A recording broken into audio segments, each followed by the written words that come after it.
I was talking to a fellow English teacher the other day from another school district. We had a conversation that I had many times before and I'll probably have many times again. She was lamenting the irony of a parent trying to challenge her choice to teach her high school seniors the book Brave New World.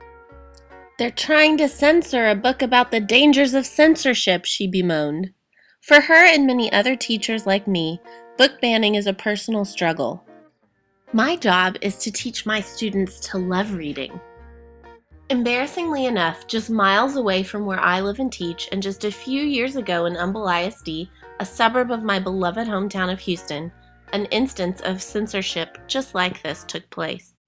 Humble ISD is the host for the Teen Lit Festival, a festival of rising importance in the young adult literature community. Authors consider events like these important because of the opportunity they give to connect with their audience. And what should have been one of these excellent opportunities, Humble ISD's 2011 Teen Lit Festival was canceled. Popular author of teen literature Ellen Hopkins was invited, then disinvited to the event, the fallout of this conflict resulting in the entire event's cancellation. Here's the story. One librarian in the school district was concerned about the author's edgy and dark material. Books like Crank and Tricks contain content including drugs and prostitution. The librarian brought her concerns to a few set of parents who would be likely to express their discontent with the material. Those few parents took their concerns directly to the superintendent of the district, Guy Sconzo.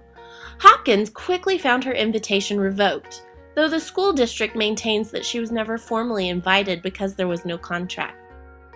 And all this despite the support of many teachers and librarians from around the school district. It later turned out Superintendent Sconzo hadn't even read any of Hopkins' books.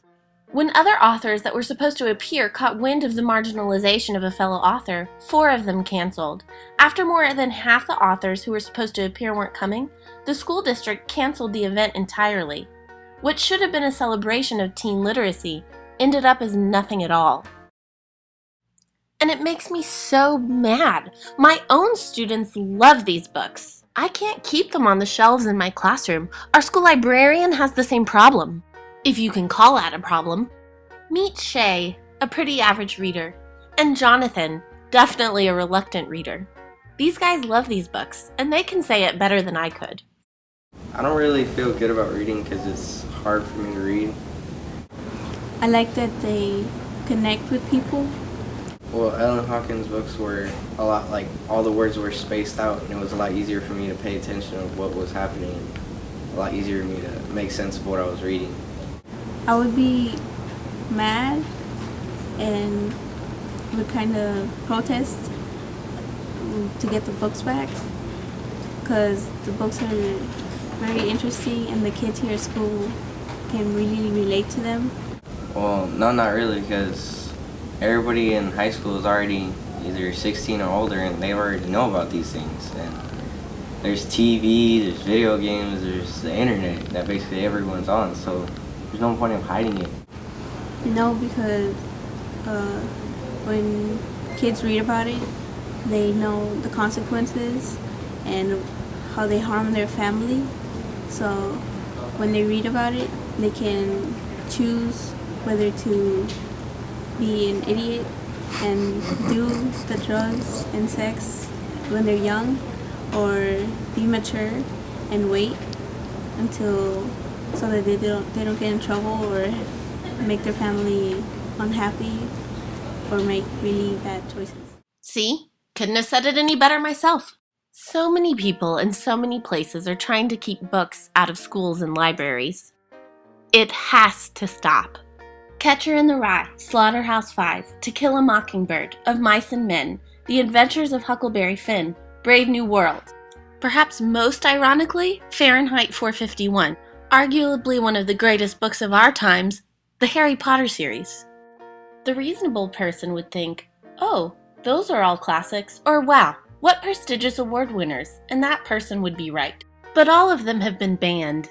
One would think that censorship of this nature is a thing of the past. Our associations are with authoritarian governments like Soviet Russia, apartheid South Africa, or the book burnings of Nazi Germany in World War II. But the honest truth is that in a nation that trumpets itself as the freest, here in the United States, Hundreds of books were challenged in 2012. As an English teacher, the contradicting idea that I have to bring my students' reading levels up to par while at the same time dictating what they can and cannot read is exhausting. It's like saying, make them read, but don't let them read anything interesting. In the fight against censorship and book banning, the American Library Association, in partnership with many other organizations, is the sponsor of Banned Books Week. Banned Books Week is the national book community's annual celebration of the freedom to read. Hundreds of librarians and bookstores around the country draw attention to the problem of censorship through awareness activities such as displays, classroom lessons, and read-alouds. The importance of these lessons is expressed by journalist Bill Moyer. Censorship is the enemy of truth, even more than a lie. A lie can be exposed, censorship can prevent us from knowing the difference.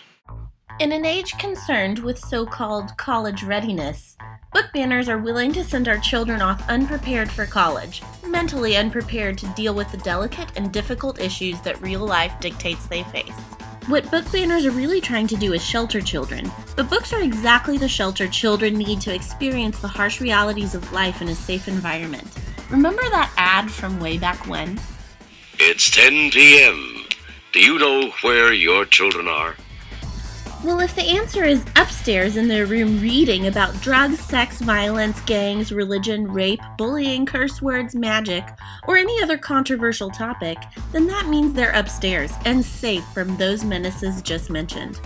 If students can harbor in a safe place to critically think through these issues, there's no better way to prepare them for college and send them out into the real world.